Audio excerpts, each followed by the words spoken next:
Hello everyone, this is Sue Reynolds, President of the American Student Achievement Institute, the home of Redesigning School Counseling. The focus of this video is on redesigning school counseling for schools, and we're really looking at RSC as being a proven design process that schools may use during the Lilly Counseling Initiative planning phase to design their comprehensive school counseling program.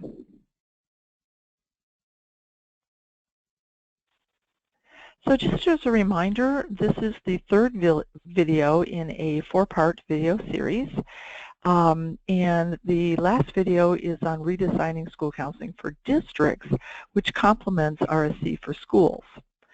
So the purpose of this video series is to help Indiana Public Schools districts understand how RSC can be used during the planning phase in the Lilly School Counseling Initiative.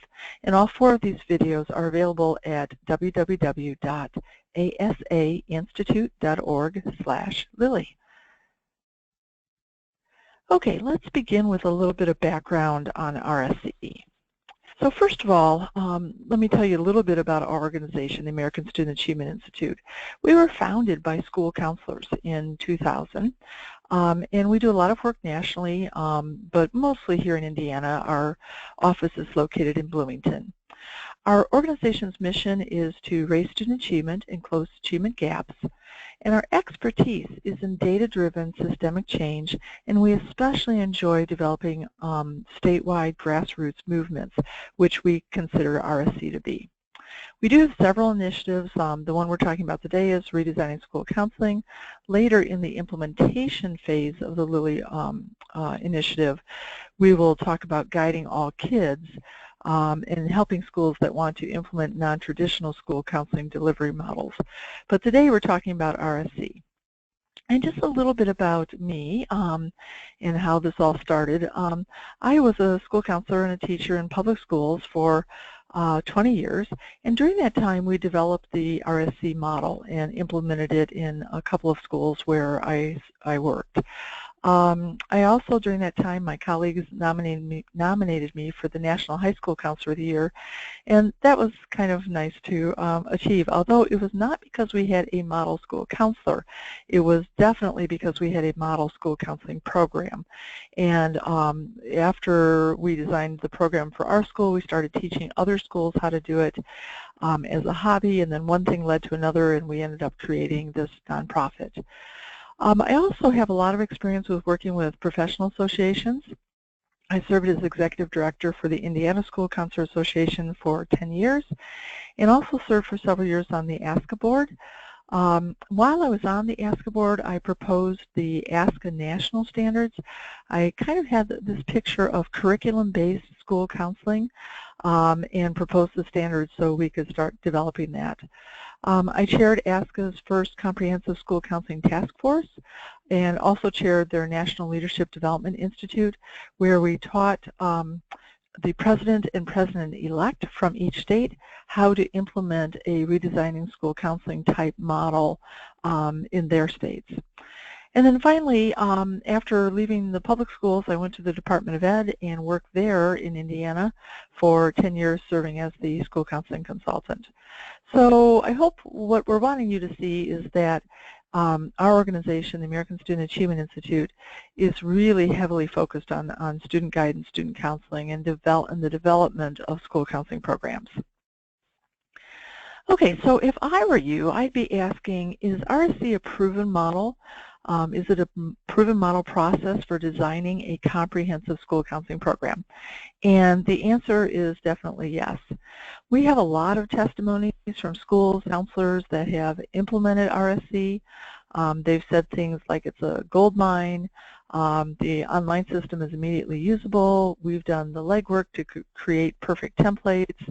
The fourth bullet I really like, this was a school that used RSC to show a strong need for additional staff, and as a result they ended up adding a part-time junior high counselor and almost a full-time secretary. So lots of testimony from schools and counselors about how valuable RSC has been for them. Also have testimony from the Indiana State Chamber of Commerce. They did a report in 2014, the Indiana School Counseling Research Review, And at the end of that report, they said one of the brightest spots on the Indiana school counseling landscape is the Gold Star School Counseling Program, or RSC, which continues to expand across the state. So Gold Star actually is the award that's presented by the Indiana Department of Education, and RSC is the process that schools use to earn that award. The report went on to say that the RSC program provides a consistent and comprehensive process for schools to examine, organize, and redesign their school counseling efforts based on student goals and outcomes. So we have the Indiana State Chamber of Commerce also speaking out that RSC is a good process. Our professional development model is also proven. Very pleased that there are significantly more Indiana schools that have earned the National Ask a Ramp Award than any other state. And all Indiana Ramp awardees have used RSC to design their award-winning model programs. And you can see, compared to most states that have fewer than 10 Ramp schools, it really is quite an accomplishment that Indiana has 129. And if we added in all of the schools that qualified for the Ramp Award but didn't apply, probably because of the award, the award had a fee that was due to apply for that award. But if all of the schools who qualified had applied, we'd have 197 Ramp schools in Indiana. So again, we know our professional development model is working, because if not, schools wouldn't be successful in earning that award. Those things are nice. The testimony is nice. It's nice to know that our schools have gotten some Gold Star awards and some Ramp awards. But the bottom line is, what's the impact of RSC on student achievement? That's what we're trying to do, and that's really where we want our accountability to be. So there was a study done by independent researchers from the University of Connecticut and University of Scranton about the impact of RSC on achievement. And they looked at an experimental group of schools in Indiana that were RSC schools, and then a control group of similar schools that had not participated in RSC. And what they found was that the RSC Gold Star schools have a significantly higher scores on state math and language arts tests. And really, that's what it's all about. We're so pleased that as a result of this process and the professional development and all the programs that are being designed using the RSC model, that student achievement is going up. That's really what it's all about. So you may be asking, well, why does RSC work? What makes it different than other school counseling initiatives? Well, first of all, we've developed what we call the School Counseling Impact Pyramid. We believe that when students are involved in sound guidance and counseling programming, that they will make better choices in areas that impact achievement, and as a result, achievement goes up. So when we're designing a school counseling program, we just work that backwards. So in RSC, when we first work with schools, we start out by looking at the achievement goals in the school's improvement plan. And then we ask, in order for our school to reach those achievement goals, what choices do students have to make? For example, if one of our achievement goals is that students will succeed in an AP class, the first choice they have to make is that they have to enroll in an AP class. So in all the major choices or major achievements that we want students to realize, there's choices that those kids have to make in order to reach those academic goals. Once we know what the choices are, then we just work it backwards and we say, okay, what guidance activities do students need in order to understand academic and career development and use that information to make plans for their futures? And then what counseling do they need to overcome personal or social issues that may be interfering with learning? And we figure out what those activities are, specifically targeting those student choices, and then we put those activities in place. So I think you can see why our initiative raises student achievement. It's because it's all about helping kids make good choices in areas that impact achievement. So let's look at how you might use RSC during the Lilly Counseling Initiative's planning phase. So how would you use RSC second semester of this school year, 16-17 school year, to design a comprehensive counseling program? So first of all, just a little review. Remember in that the planning phase will last from January 20th or whenever Lilly notifies you that you have received the planning grant until May 19th when the implementation grants are due. So you have several months there to do your planning of what your comprehensive program would look like. So the purpose of this planning phase then is to enable schools to design a comprehensive school counseling program that will increase the number of K-12 students in Indiana who, and in Lilly's RFP, they talk about who do these 5 things. They're emotionally healthy, they realize academic success, graduate from high school, obtain post-secondary credentials, and are prepared to live and work in a global society. So the purpose of this planning phase is to help you design this comprehensive school counseling program that will increase the number of kids who do those things. To help support your planning and the design of your program second semester, Lilly's providing a non-competitive grant. It's $30,000 for districts with less than 5,000 students and $50,000 for districts with 5,000 or more students. And the grant deadline is December 15th, 2016. So that means before December 15th, you kind of have to have a pretty good idea of the activities of the planning activities that you're going to put in place second semester and how much those activities are going to cost. So planning activities are things like collecting data and having discussions and researching model programs. So we're figuring out right now what planning activities we'll put into place second semester and then how much those are going to cost so you can put that amount in the grant application that is due on December 15th. Okay, so again, what is a planning period? What are you going to do second semester? We like to think of a planning period as a think tank period. So during second semester, every school, every district in the state gets to have a think tank. So all across the state, there'll be these think tanks going on in each district where people get together, they think, they discuss, they look at data, they make decisions. It's a think tank. So it's in this discovery process.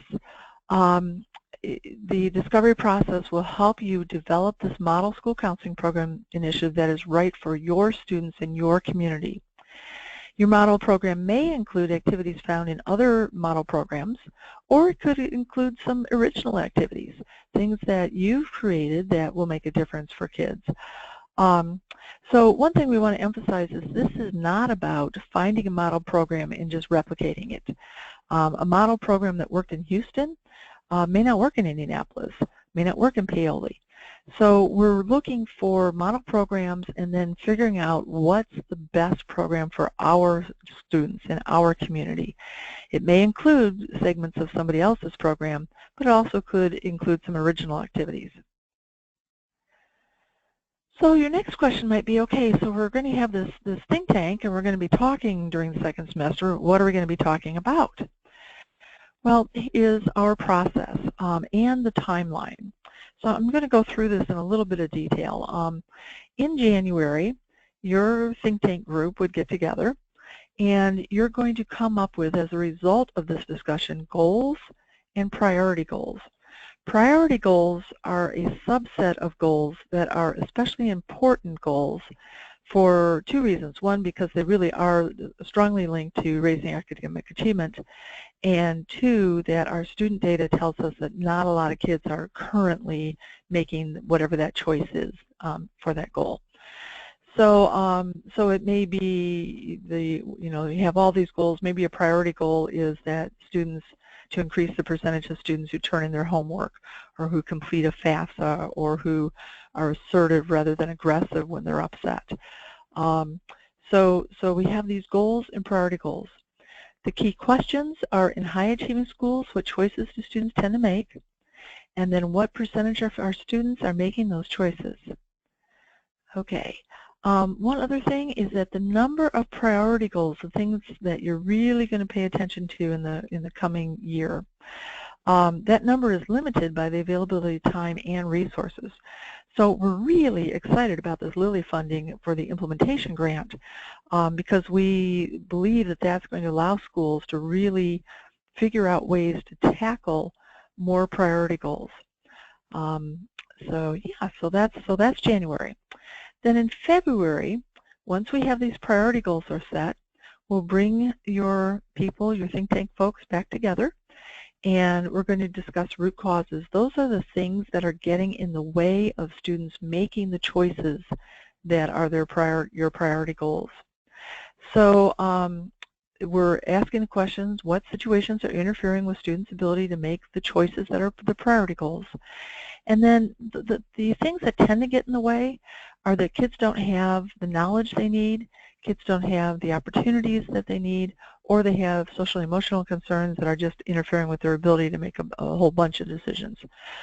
So we'll look at data in this segment again to help us understand where kids might be lacking knowledge or lacking opportunities, or where they might have personal social concerns that are interfering with their ability to succeed at school. Okay, and then the second thing we're going to do in February is you'll start researching model programs, and we'll help you identify programs across the country that you may want to go visit, and also across the state, or you may decide you want to bring someone from another school into your school, so you'll fly somebody in from Houston to talk to all of your counselors about their program. So activity research. Then in March, after we know what the root causes are, what's getting in the way, we've done all this activity research, then we're going to select the program activities, and we're going to select a program delivery model or multiple models. So in March, we'll say what activities will be included in our comprehensive school counseling initiative. So that may be like a FAFSA mentoring program. It may be a post-secondary campus visit initiative for third graders.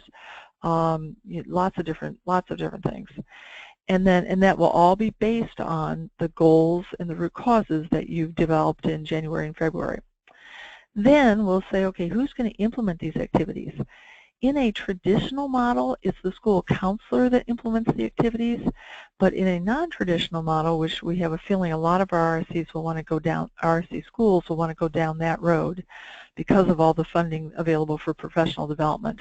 But in a non-traditional program, the school counseling program delivery is also done by teacher advisors, community organizations, academic teachers, and parents.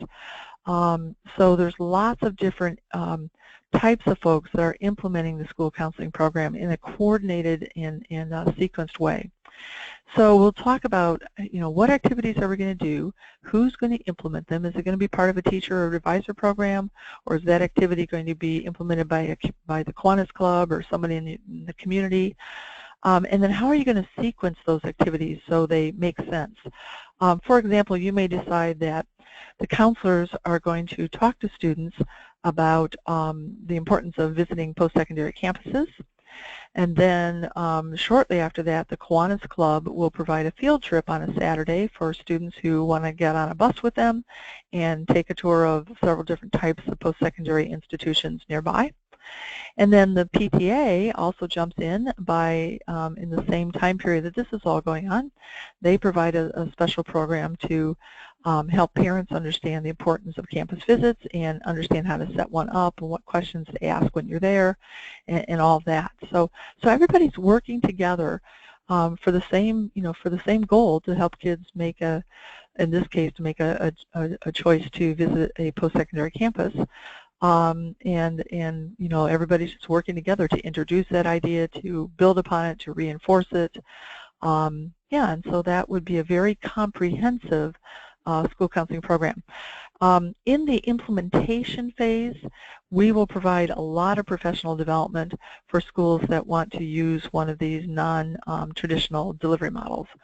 But right now, all we need to do is to kind of think about them, and then in March, you'll decide if your school wants to implement one of these non-traditional models.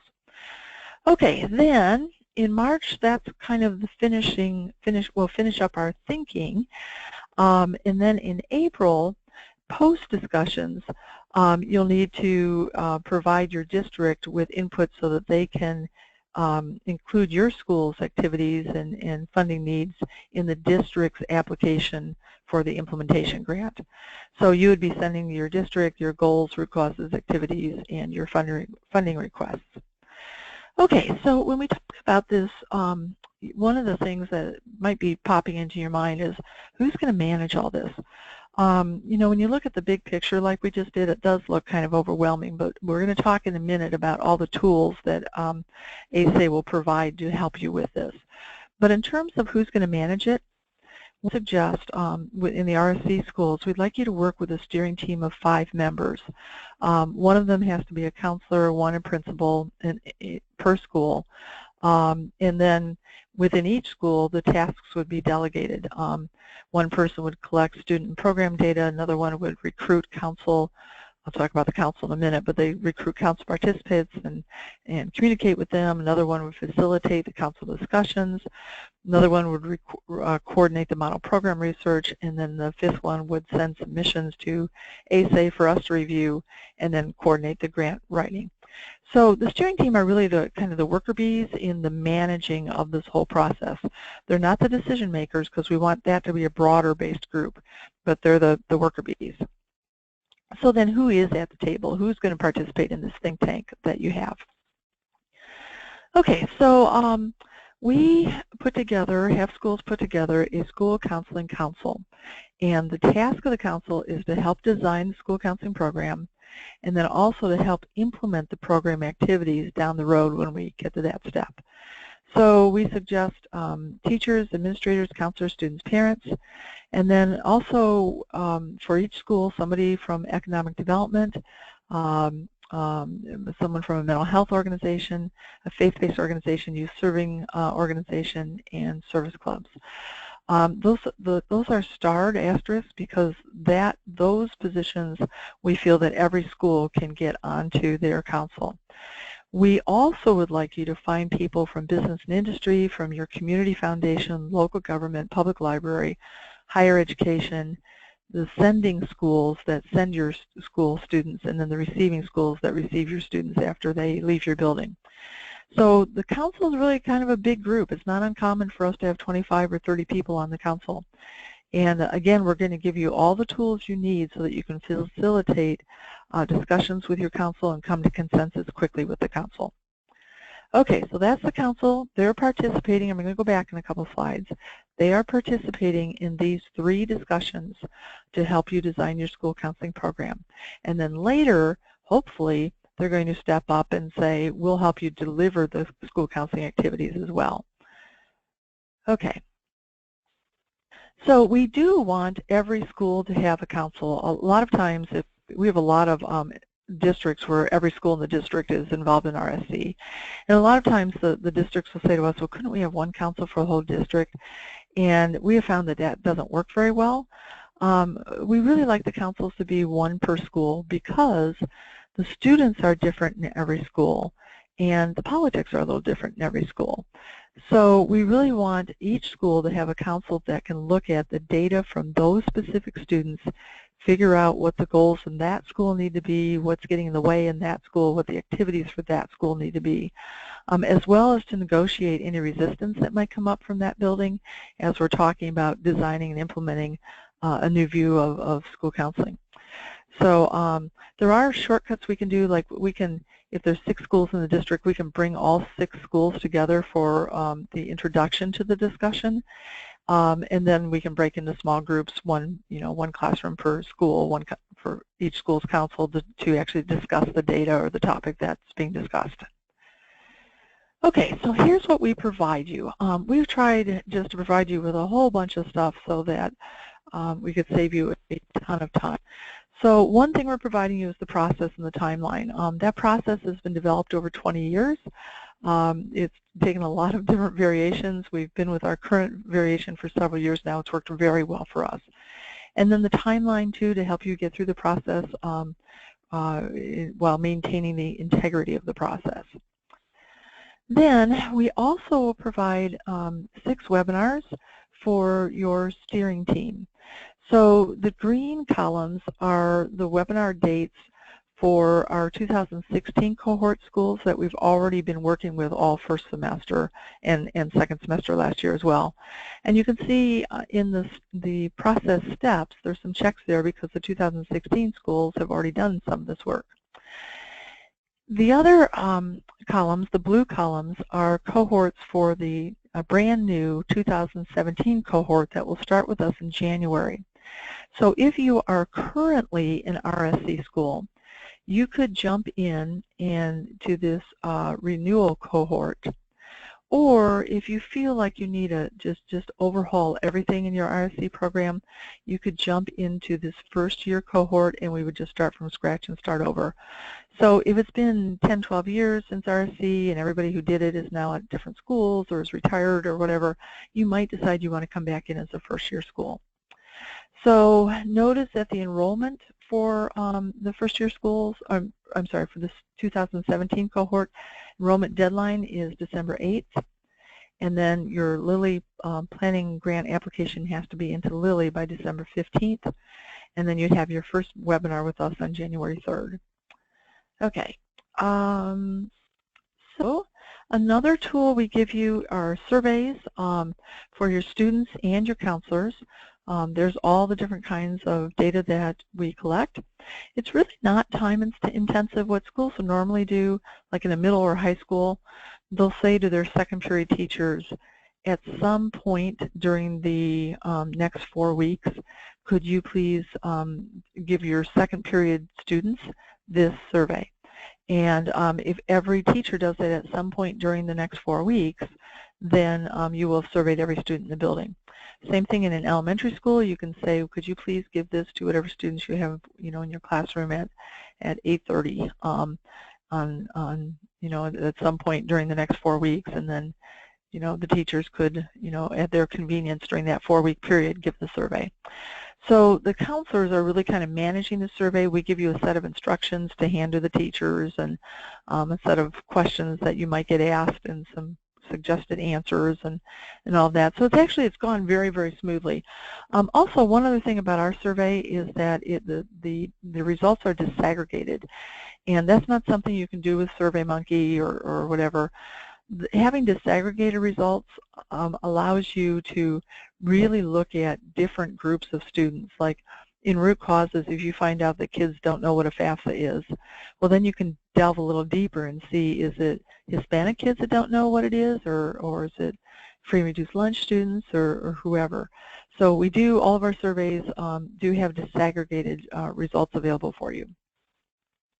Here's what the results page looks like.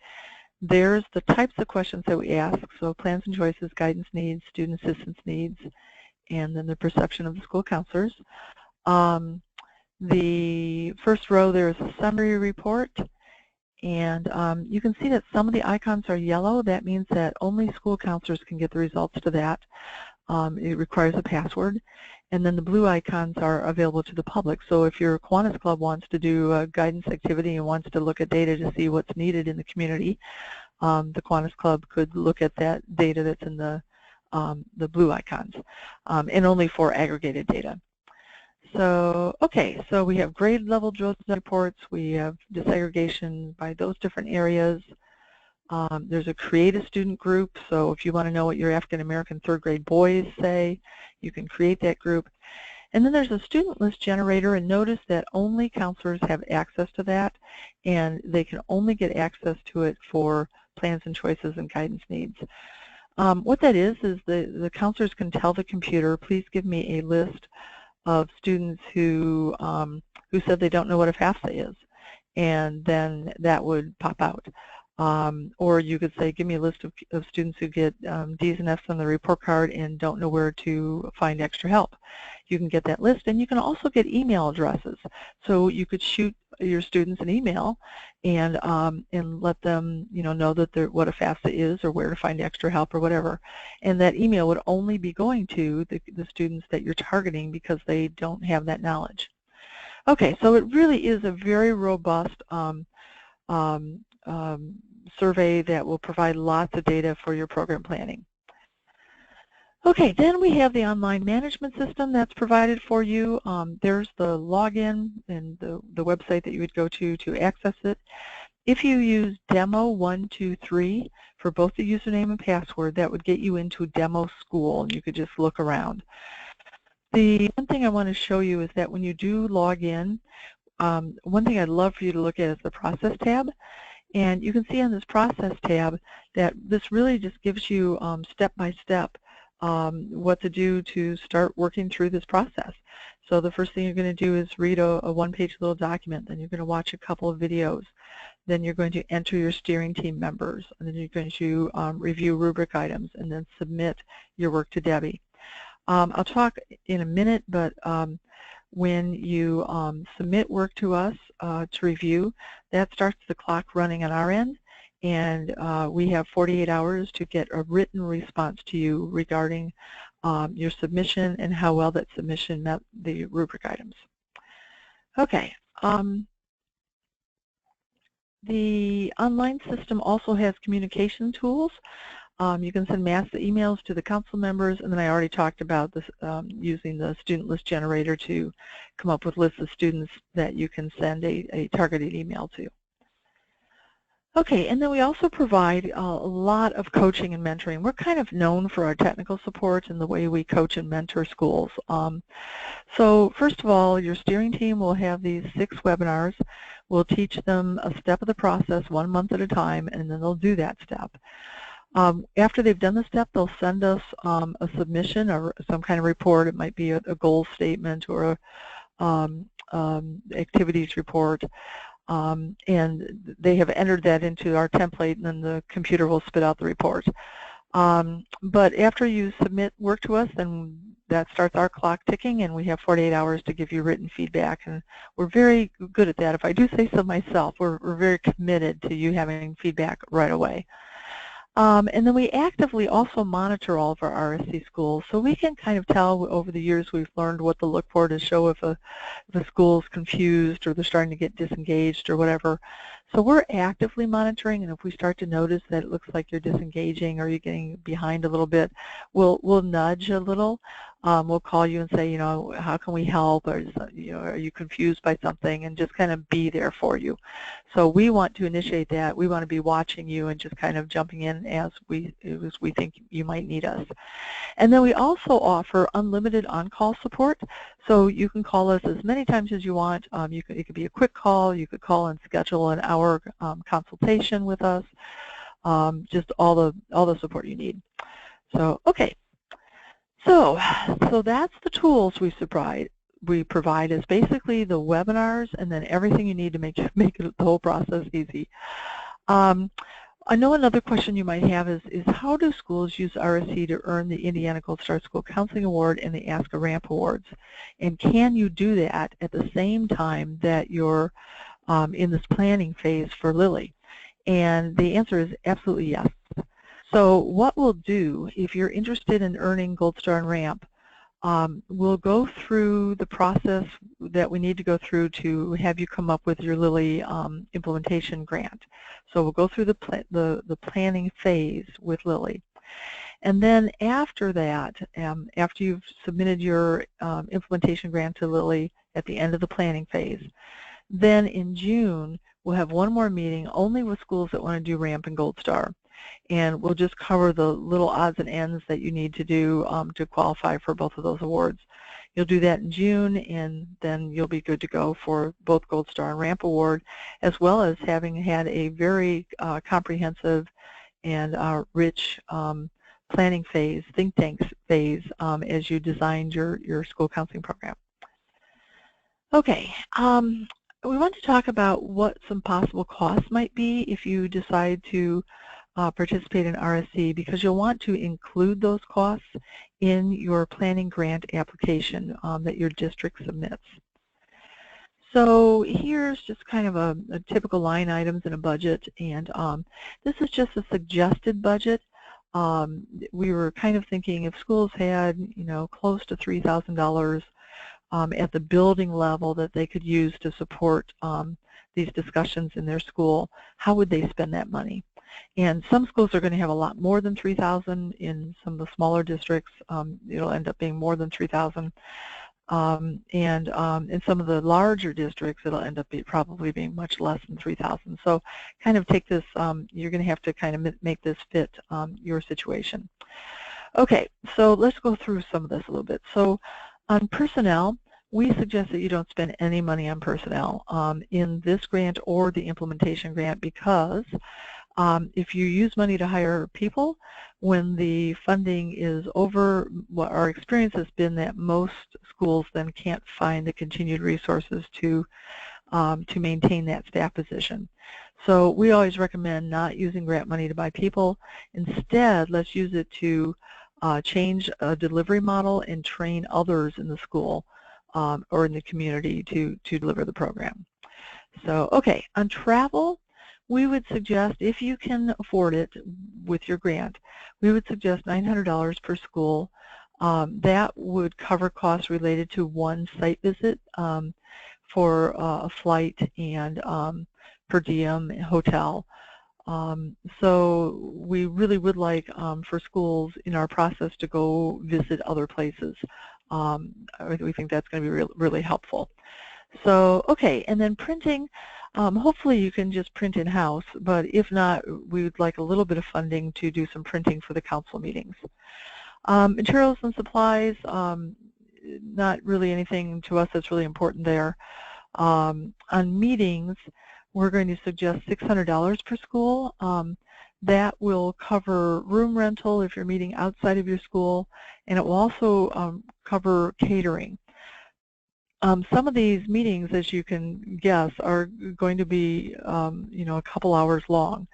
And we think it would be nice to have a box lunch or cater a dinner or something in the middle of the meeting, so you can kind of introduce the topic and give people background information and data before the break, then have a quick meal, and then come back and really dig into your nitty-gritty discussion. So, okay, so that's meeting expenses. Conferences, there are a couple of conferences, one in particular, the Evidence-Based School Counseling Conference that will happen second semester, and the timing of that is actually pretty good with this grant. It's going to happen in March in San Diego. So if there's funding available, it would be nice maybe to send a person to that conference or to a similar conference. And then technical support, that would be, if you're going to participate in RSC, that would be the $550 per school that we charge. And when you think about $550, I think if you were to just hire somebody to create a district-wide survey for you with disaggregation and a student list generator, you'd be paying a whole lot more than $550 just for the survey. So that gets you the process, the timeline, the survey, the online system, all the templates, all the reports, plus our very comprehensive reviews of your work step by step each month, the on-call support, us actively monitoring. $550 per school is really, we think, quite a steal. We're basically just covering the human resources part of what we're providing, and everything else we're providing to you pretty much pro bono. And what else? $552, if you compare that to what some consultants charge for one day, which might be like $3,000 a day, $550 is really, it is kind of a steal. So, but think about it, because I realize you are spending funding, and we want you to spend that funding carefully. In the priority column, if you don't have, excuse me, if you don't have enough funds to cover everything, this would be our priority. First thing is being involved with RSC, the tech support, and then 2, the printing for your meetings if you can't print in-house, then travel to visit other places, and then 4, the meeting expenses to feed your council members, and then 5, going to the conference. So, and again, this is just a suggested budget. You guys have to work out your own budgets depending on how much money is coming into your district and how many schools you have. But to support RSC, this is kind of what would really be nice to have. On the other hand, we have done RSC with absolutely no funds per school. So if all you can afford is the $550 per school, that's okay. We've done RSC for years, and all of those results that I showed at the beginning of this video, those were all done in schools that had absolutely no money for RSC. So the only thing we have to cover is the $550 so that we can provide the services for you. Okay. Then how do we enroll in RSC? I'm going to show you that, and then we'll finish up. Really quite easy. I'm going to go to the website. So this is www.asainstitute.org/Lilly. We'll bring you to this page. The videos that we're recording right now will be logged up in here. And then here's the different phases, and we're talking about the planning phase. Here's RSC School.